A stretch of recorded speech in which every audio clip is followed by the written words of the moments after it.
Gujarat bulletin news હવે જોઈએ અગત્યના સમાચાર। આજે રજૂ કરાયેલા બજેટને લઈ પીએમ મોદીએ કહ્યું, યુવા શક્તિ બજેટ, જ્યારે સીએમ ભૂપેન્દ્ર પટેલ બજેટને જનહિતલક્ષી ગણાવ્યું।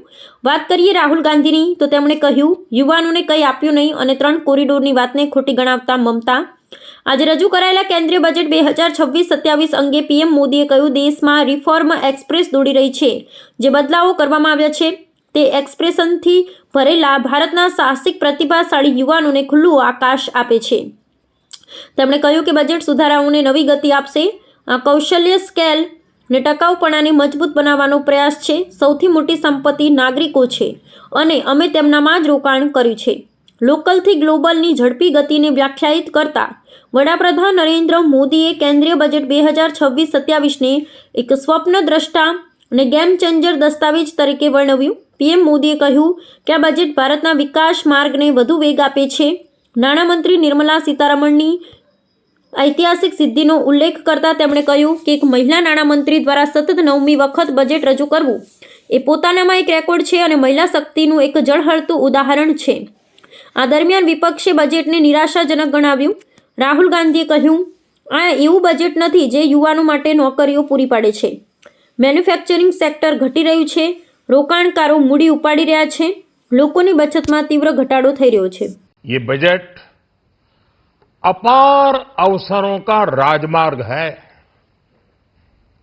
ये बजट वर्तमान के सपनों को साकार करता है और भारत के उज्जवल भविष्य की नींव को सशक्त करता है।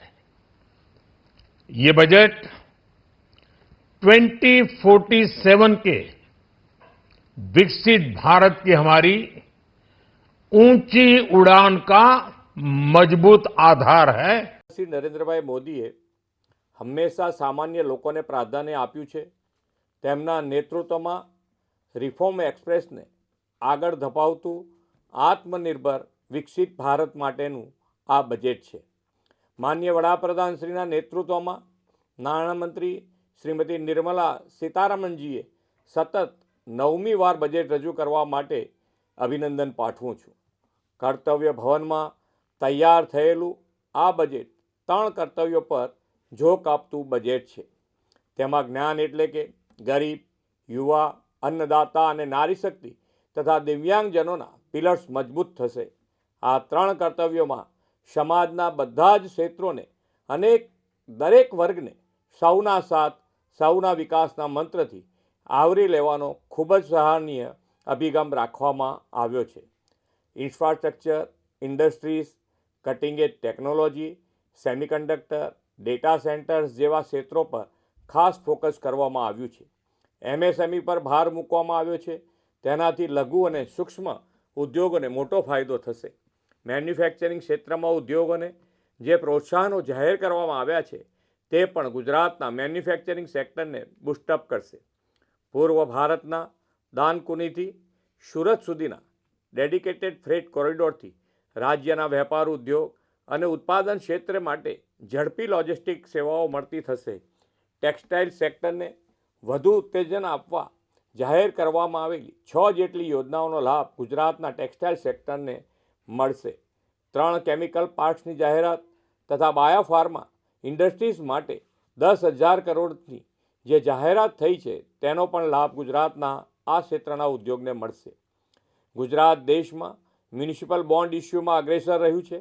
આ બજેટમાં મ્યુનિસિપલ બોન્ડ માટે જે પ્રોત્સાહન જાહેર થયા છે તેનો લાભ ગુજરાતની મ્યુનિસિપાલિટીઝને પણ મળશે। 5 લાખથી વધુ વસ્તીવાળા ટિયર 2, ટિયર 3 શહેરોને સિટી ઇકોનોમિક રિજિયન બનાવવાની જાહેરાતથી રાજ્યના નાના શહેરોનો સુગ્રથિત વિકાસ વેગવંતો બનશે। જામનગરમાં ગ્લોબલ ટ્રેડિશનલ મેડિસિન સેન્ટરને અપગ્રેડ કરવાની જાહેરાતથી પરંપરાગત ઔષધિઓના સંશોધનનો વ્યાપ વિશ્વભરમાં થશે।